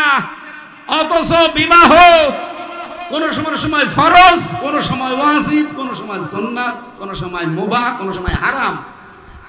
ফরজটা ধরেন, আপনি বিবাহ করা ফরজ। ওয়ানকিহুল আয়ামা মিনকুম ওয়াস-সালিহিনা মিন ইবাদিকুম ওয়া ইমাইকুম, এই আয়াত অনুযায়ী এই ফরজ কাজটা যখন আপনি করতে যান, আত্মীয়তা ছেলে মেয়ে বিবাহ দেওয়ার সময়, তখন আর খোঁজও করেন না, দেখেনও না যে আমার এই বিয়া নেই, এই পুত্রবধূ, এই জামাই নামাজ কিনা। আপনার কোরবানির চাইতে এটা আরো গুরুত্বপূর্ণ বিধান না? কারণ আগে ইসলামের নিয়ম ফরজ, এরপরে ওয়াজিব, এরপরে সুন্নাত, এরপরে নফল, এরপরে মুস্তাহাব, এরপরে মুবাহ, এরপরে হারাম। নিয়মটা তো একটার পর একটা আলাদা করা। ও যখন ওয়াজিবের ক্ষেত্রে আমল করতে যাচ্ছে যে বেনামাজি, আমি ওর সাথে কোরবানি দেব না, তাহলে বেনামাজি ওর সাথে আমি আত্মীয়তা করব না, এটা নিয়ম হওয়া দরকার ছিল না? কারণ ওয়াজিবের আগে তো ফরজ। এই কথা বলেন না কেন ভাই? আজকে থেকে আপনি একটু সামাজিক ভাবে বয়কট করেন, নামাজ পড়বে না, মানুষ বাপ পড়বে। এলাকায় বেনামাজি কোন পরিবারে আত্মীয়তা আর হবে? এখানে কেউ করেছেন? একটু কড়াকড়ি করা লাগবে ভাই। আল্লাহ রাব্বুল আলামিন বলেন, আমার এই আয়াতটা পড়ার পরে আমার মাঝে মাঝে মনে হয়, আল্লাহ ১৫০০ বছর আগের ওই শরীয়ত যদি এখন বাংলাদেশে থাকতো, আদম নবীর ওই শরীয়ত যদি আমরা পেতাম, এদেশে কত বুজুর্গ মানুষের কোরবানি যে পড়ে থাকতো। দাড়ি বড় তাতে কি হয়েছে? এত বড় জুব্বা তাই কি? ও কেটে রেখে আসতো ময়দানে, আগুনের ঝলক এসে পোড়াতো না, কারণ ও তো ২ নাম্বার। এক কথা বলছে না কেন? তখন মানুষ বসতো না, ওর সাথে আত্মীয়তা আজকে থেকে শেষ, ওকে সালাম কালাম দেওয়া শেষ, কারণ ও তো পুরাটাই সব অবৈধ। এই শরীয়ত আল্লাহ আমাদের দেয়নি, আমরা বেঁচে গেছি। আল্লাহ বলেন, একজন ওইভাবে রেখে এসেছিল, কবুল হয়েছে, আর একজনেরটা কবুল হয়নি। যারটা হয়নি সে হয়ে গেছে বেপরোয়া। রব্বুল আলামিন বলেন, লা আকতুলান্নাকা, যারটা হয়নি সেই কাবিল ও হাবিলকে বলেছে, তোরটা হলো কেন, আমি তোরে রাখবো না, মেরে ফেলবো। বাংলাদেশে ঠিক আমার মনে হয় হাজার হাজার বছর পরে এখন হাবিল আর কাবিল ফিরে এসেছে। এদেশের মানুষের মন এখন একটা দল জয় করে নিচ্ছে তাদের কাজ দিয়ে, কারবার দিয়ে, এটো দিয়ে। আর এখন যারা এতদিন উল্টাপাল্টা কাজ করেছে তারা এখন পাগল হয়ে গেছে, এত ভালো তোদের বাসে কেন, তোদের রাখবো না। এই জন্য এখন 10 চাপিয়ে দিচ্ছে, 71, 47। এক কথা বলছে না কেন? তাছাড়া মীমাংসিত ইস্যু আবার এতদিন পরে ঘড়ি নিয়ে আসছেন, মানে 54 বছর দেখেন না কেন? 54 বছরে এদের জীবনে যদি চুরি পান, ডাকাতি পান, জেনা পান, মদ খান, তাহলে ওদের ছেড়ে দিন। 54 বছর আপনি বিচার করবেন, 71 সালের আগে বিচার করতে যাচ্ছেন কোন কারণ? 71 সালের আগে যারা, তার কি একটাও এখন আছে? এখন যারা আছে দায়িত্বে সব 54 বছরের ভেতরে। আপনি দেখেন, খালি উল্টা পাল্টা ফতোয়া দিলে হবে? এই আয়াত থেকে এইটাই বের হয়, যখন পেরে ওঠে না তখন ওই মাছ না পেয়ে সিপে কামড় দেয়। এই বাংলাদেশে এখন এটা চলছে না ভাই? এক কথা বলেন না কেন? আমি আমার নিজে ভিকটিম, আমি নিজে বলছি। আপনি কম দোষ করেছিলাম ওই সময়, আপনি বলেন। আমি আপনার মেয়ের দিকে তাকিয়েছিলাম, আর আপনার মেয়ে যা, ও মেয়ের দিকে তাকানো যায়? ও জামাই বাদ দিয়ে দিয়েছে, ওই মেয়ের দিকে আমি তাকাতে পারি? ওর মানে তাকানোর মতো মেয়ে? আপনি 3টা বছর কোন কারণে আটক করলেন? মামলা হলে জামিন পাওয়ার যদি আমার লিগালিটি থাকে তাহলে আমার অধিকার এটা, কিন্তু আপনি 3 বছর জামিন তো দেননি, লাল দাগ মেরে দিয়েছেন যেন ও বের হতে না পারে। আমার আর মাওলানা মামুনুল হক কি ক্ষতি করেছিলাম আপনারা? তো আমি তো কোরআন দিয়েই কথা বলতাম, একটা কথা যদি এতক্ষণ পর্যন্ত কোরআনের বাইরে বলি, আপনি বলেন আপনারটা কবুল হচ্ছে না, আপনার রাগ হওয়া দরকার তো আল্লাহর উপরে। এই যে পরের শব্দে আছে ক্বালা ইন্নামা, ইন্নার পরে যদি মা যুক্ত হয় বাংলা অর্থ দাঁড়ায় একমাত্র, কেবলমাত্র, শুধুমাত্র, মূলত, হবেই হবে। এইবার 33টা অর্থ আছে এই শব্দে। ক্বালা ইন্নামা ইয়াতাকাব্বালুল্লাহু মিনাল মুত্তাকিন। কাবিল ডাক দিয়ে বলেছে, হাবিল ডাক দিয়ে বলেছে, কাবিল বড় ভাই, আপনারটা কবুল হয়নি, এ দোষ আমার না। আপনার চরিত্র ভালো না, আপনার মাল পবিত্র না, আপনি চাঁদাবাজি করে কোরবানি দিচ্ছেন। এরকম চাঁদাবাজ দেশে নেই? আমি যে একটা হাদিস পড়েছিলাম, হাদিসটা আপনাদের মনে আছে কিনা জানি না। আন আবি যাররিন রাদিয়াল্লাহু তাআলা আনহু قال قال النبي صلى الله عليه وسلم من ادعى ما ليس له, এদিকে তাকান, من ادعى ما ليس له, কোন ব্যক্তি যদি এমন জিনিসের দাবি করে যে জিনিস তার না, ফালাইসা মিন্না, তার প্রথম শাস্তি সে আমার উম্মত না। বলেন, বাংলাদেশে আগস্টের 5 তারিখের পরে এই 9 মাসে বহু মানুষের চরিত্র এমন ছিল যে জিনিস যার না জোর করে নিজের দায়িত্বে নিয়ে নিয়েছে। এরকম চাঁদাবাজ দেশে নেই না? চাঁদাবাজ নাম শুনলে আবার কিছু মানুষ মনে করো না, ওরা না।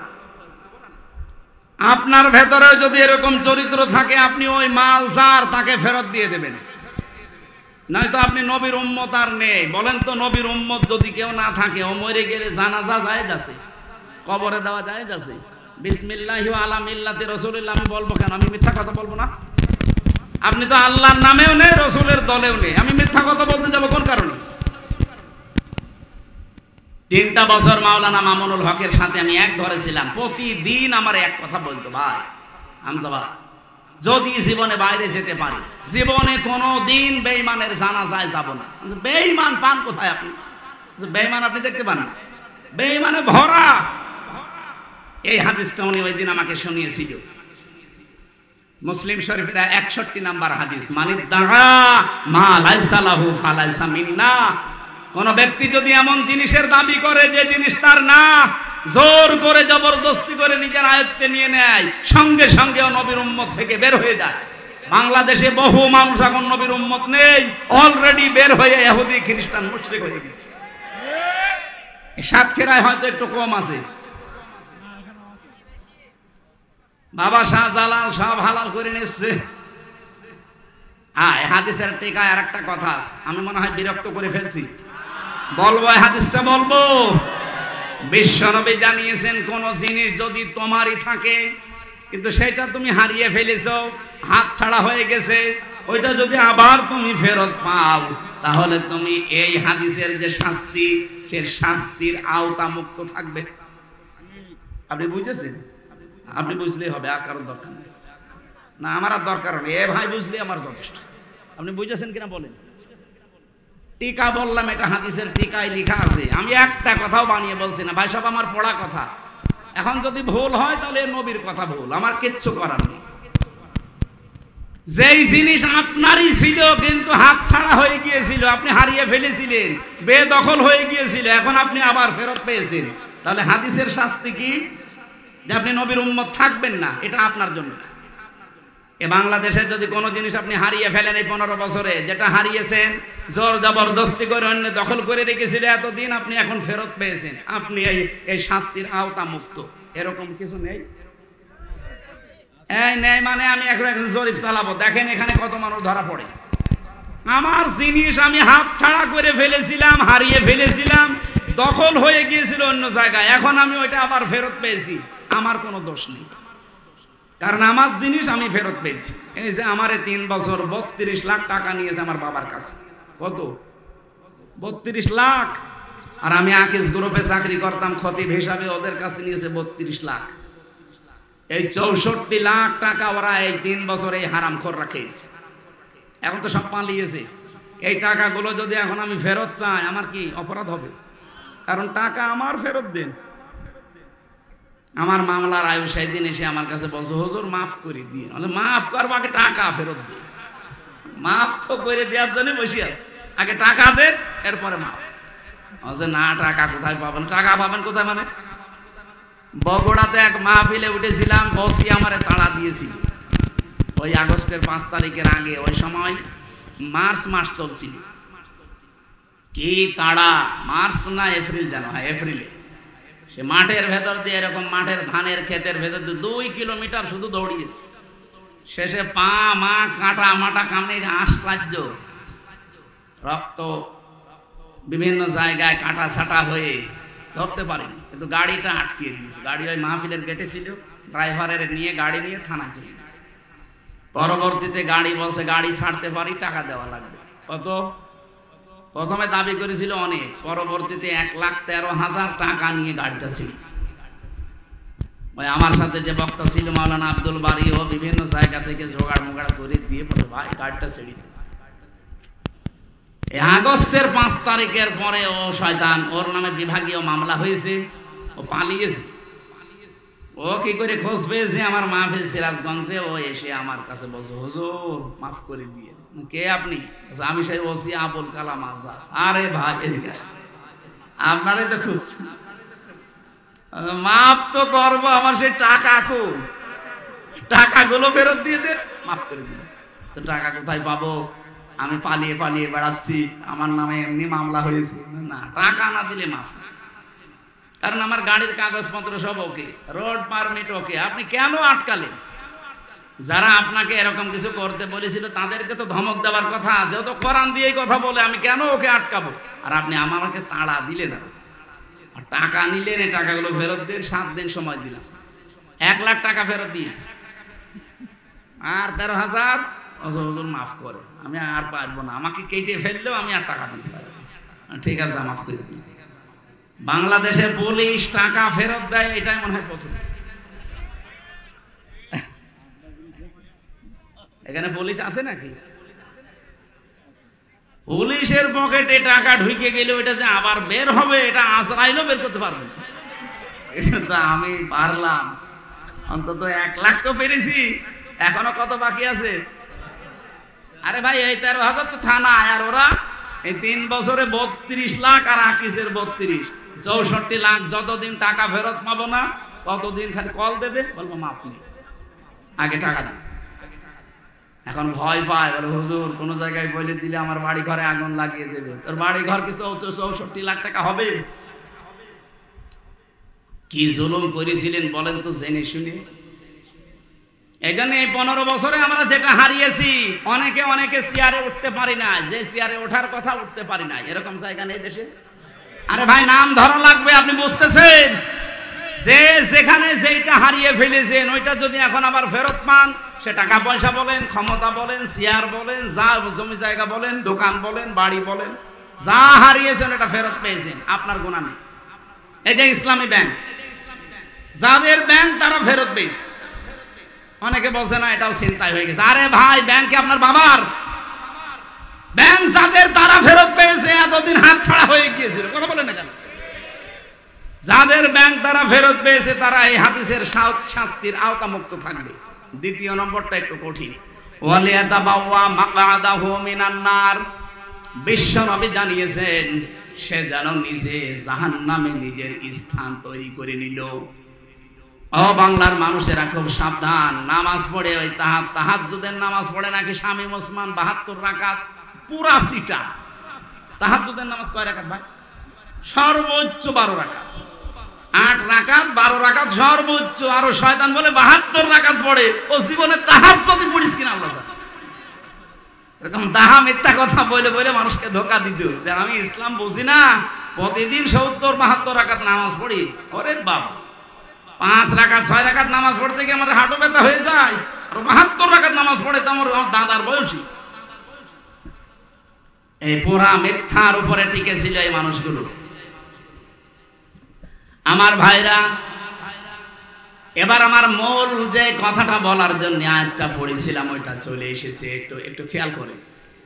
রব্বুল আলামিনের কোরআনে কারিমের এই আয়াতের শেষের দিকে জানিয়ে দিয়েছেন ইন্নার পরে মা দিয়ে। আমি বলছিলাম না, মা শব্দ যদি ইন্নার পরে যোগ হয় বাংলা অর্থ কি দাঁড়ায়? কেবলমাত্র, একমাত্র, শুধুমাত্র, মূলত, হবে, এইটাই 33টা অর্থ আছে। আল্লাহ বলেন হাবিল তখন ডাক দিয়েছে, হ ভাই কাবিল, তোমার চরিত্রের কারণে, তোমার অবৈধ সম্পদের কারণে তোমারটা কবুল হয় না, আমি করব কি? আমাদেরটা কবুল হলেই তোমার রাগ হয়।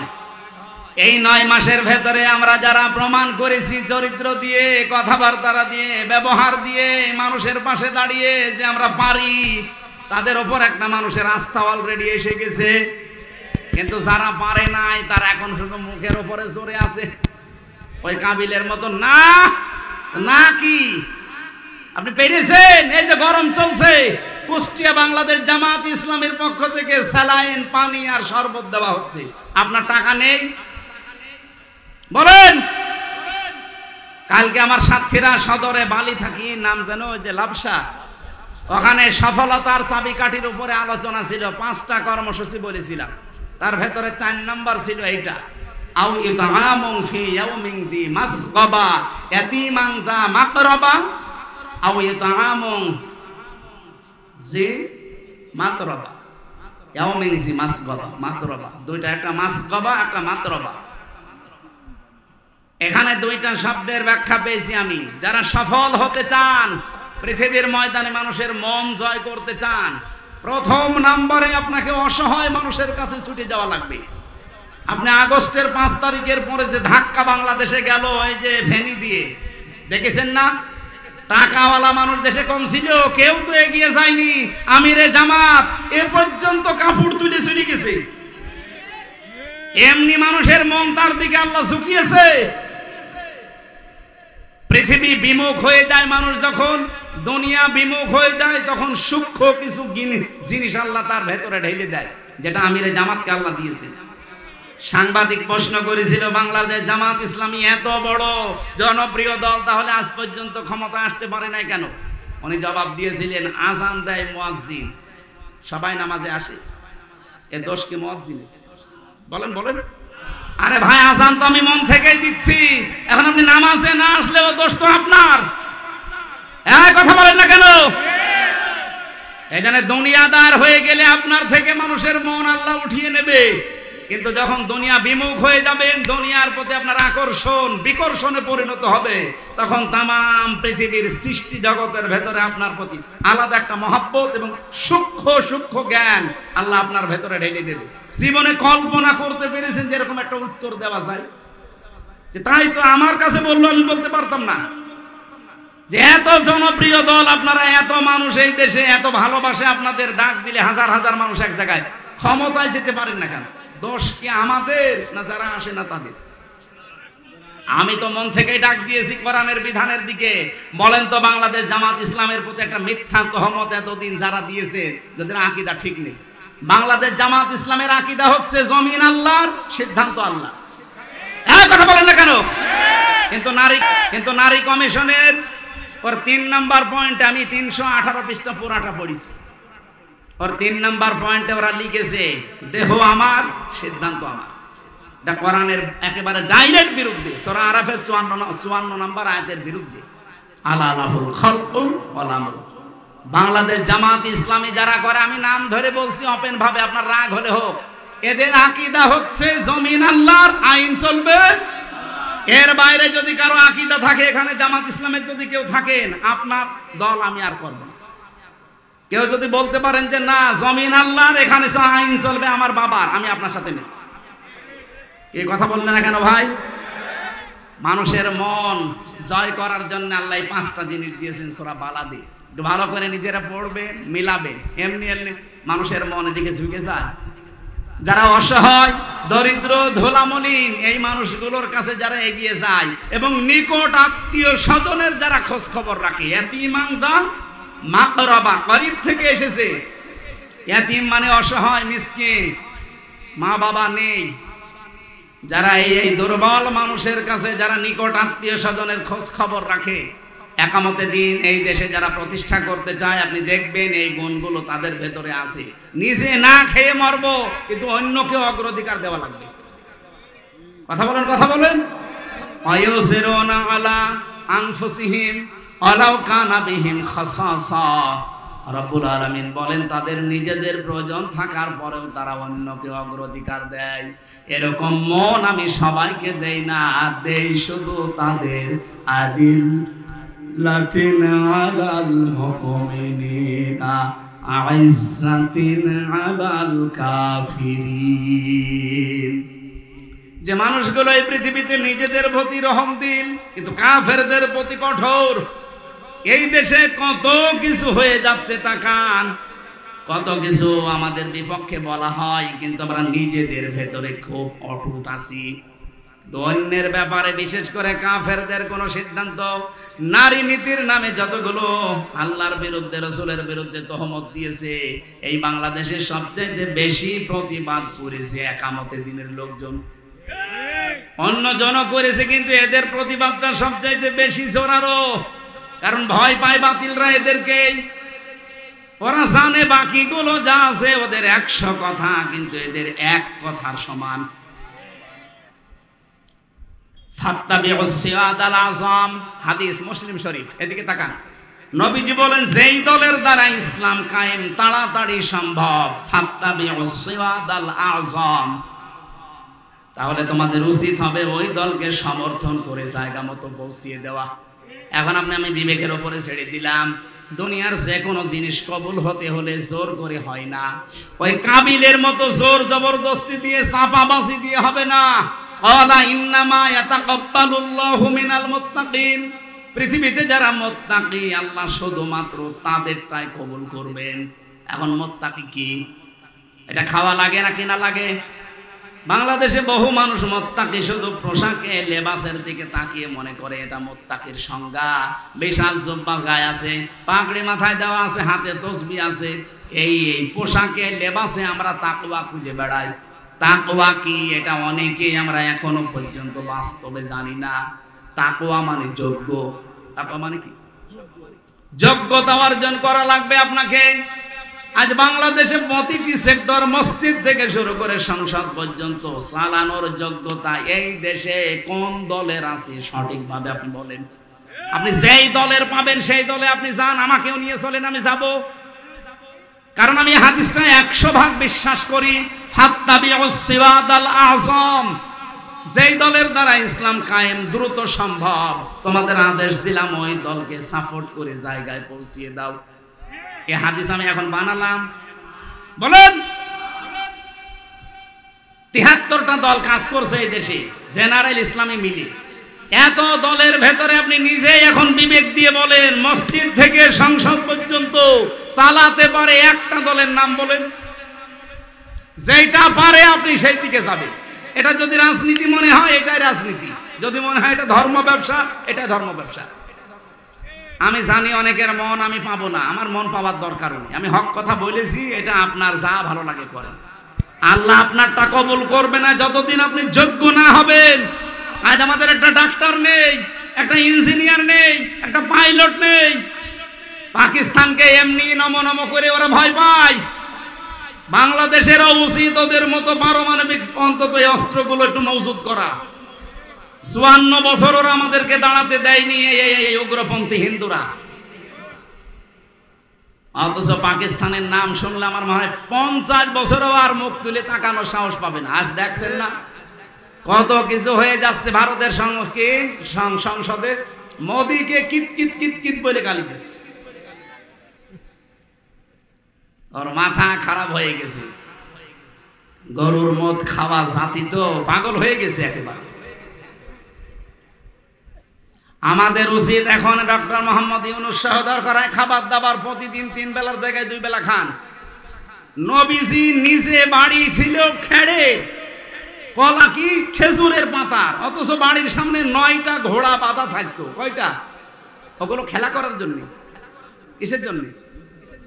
আর আমরা আমাদের কি আছে বলেন? পাকিস্তান ভারতের চাইতে মনে হয় কমপক্ষে 5 ডবল ছোট হবে। বাংলাদেশের চাইতে ভারত 29 ডবল, আর ভারত বাংলাদেশের চাইতে 3 ডবল।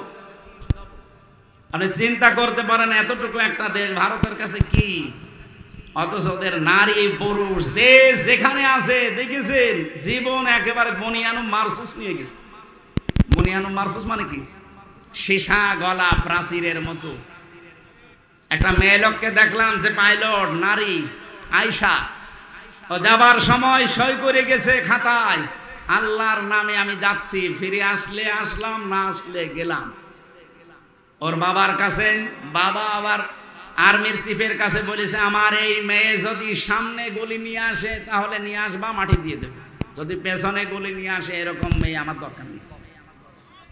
ঠিক ওই বনিয়ানুম মারসুস এই অপারেশনে এটা সাকসেস হয়েছে, ওখানে যে আঘাত করে আবার ফিরে এসেছে। সুবহানাল্লাহ বলতে পারেন নাই? এমনি যুদ্ধ বিরতি ওরা চেয়েছে।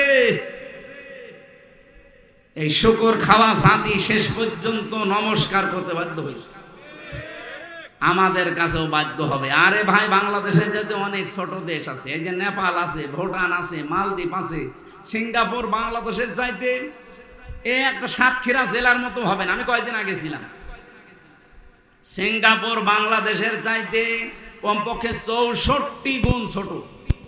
এই সাতক্ষীরা এদিকে ওদিকে 100 কিলো হবে না, আর সিঙ্গাপুর মাত্র এদিকে ওদিকে 42 কিলো। এতটুকু একটা দেশ, অথবা বিশ্বের অত তামাম দুনিয়া এখন 10 নম্বরে আছে। দেশ বড় হলেই সব হয়ে যাবে তা না, ভেতরে মাল থাকা লাগবে। আমারও মাল তৈরি করতে চাই। নবীজির বাড়ি ঘর ভালো না, ঘোড়া কয়টা আর তরবারি জুলফিকার। আমাদের দেশকে আমরা চাই এভাবে শক্তিশালী করতে। কাফেরদের সামনে আমরা মাথা নত করবো না, মাথা নত করতে হলে আল্লাহর সামনে।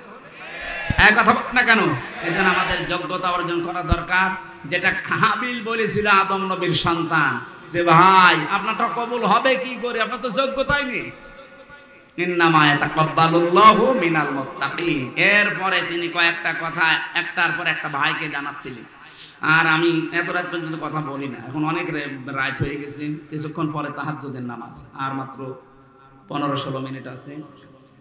আমি মেয়েদের নিয়ে বই লিখেছিলাম জেলখানায় বসে কয়েকটা, তার ভেতরে একটা মনে হয় নিয়ে এসেছে ওরা, গাড়ি গেটে আছে, মেয়েদের জন্য নিয়ে যাবেন, মায়ের জন্য, বর জন্য, মেয়ের জন্য। ওদের পারিবারিক জীবনে যে সমস্যাগুলো আপনি বলতে পারবেন না, কিছু গোপন কথা আছে, ওগুলো ওখানে কোরআন হাদিস দিয়ে লেখা, যে পড়াবেন কাজে লাগবে। আল্লাহুম্মা আমিন। লা ইলাহা ইল্লা আনতা সুবহানাক ইন্নী কুনতু মিনাজ জালিমিন। এই মোনাজাতটা বসে করেন ভাই, আমরা মুসাফির মানুষ, আশা করছি দোয়া কবুল হবে। বসে। রব্বানা যালামনা আনফুসানা ওয়া ইল্লাম তাগফির লানা ওয়া তারহামনা লানাকুনান্না মিনাল খাসিরিন। রব্বুল আলামিন, সাতক্ষীরা জেলার আশাশুনি থানা বড় দল, তোমার কুদরতের নজরটা একটু এখানে দাও। রাত 12টা বেজে যাচ্ছে, কিছুক্ষণ পরে আমরা তাহাজ্জুদে দাঁড়াবো। সামনে ফজরের নামাজ, সকালে কর্মজীবন আছে। চারিদিকে তাকিয়ে আমরা শেষ করে দিয়েছি। যেভাবে আরম্ভ করেছিলাম, লাইন বাসাত্তা ইলাইয়া এদিয়া ইলাইকা লিতাকতুলানি মা আনা লিয়াকতুলাক ইন্নী আখাফুল্লাহ রাব্বাল আলামিন। আয়াতগুলোর যদি আমরা বাস্তব প্রেক্ষাপটে আজকে ব্যাখ্যা করতাম, কেউ চলে যেত না। কিন্তু সামনে গুরুত্বপূর্ণ কিছু কাজের জন্য আমরা শেষ করে দিয়েছি। যতটুকুই শুনেছি, ইন্নামা ইয়াতাকাব্বালুল্লাহু মিনাল মুত্তাকিন। তুমি শুধু মুত্তাকিদের জিনিসপত্র কবুল করে থাকো, আমাদেরকে খাঁটি মুত্তাকি হওয়ার তৌফিক দাও। এ বিশাল আয়োজনে তোমার যে বান্দার আশ্রম দিল আল্লাহ, উদ্ভাবক যিনি, এই সুন্দর আয়োজনের যিনি উদ্যোক্তা, তার সাথে যত যুবকেরা, সেই যুবকগুলো মিলে এই কাছে আঞ্জাম দিয়েছে। এই যুবকদেরকে যে মা পেটে নিয়েছে, মায়ের পেট খাদিজার মতো বানিয়ে দাও। সম্মানিত মা বোন যারা বসে আছে পর্দার আড়ালে, এদেরকে তুমি জীবন দান করো হযরত আয়েশার মতো, ফাতেমাতুজ জোহরার মতো। এদের পেটে তুমি এমন এমন সন্তান দাও যেন আমরা মারা গেলে দোয়া করে, রব্বির হামহুমা কামা রব্বায়ানি সাগীরা। রব্বুল আলামিন সারাটা জীবন অপরাধ করেছে।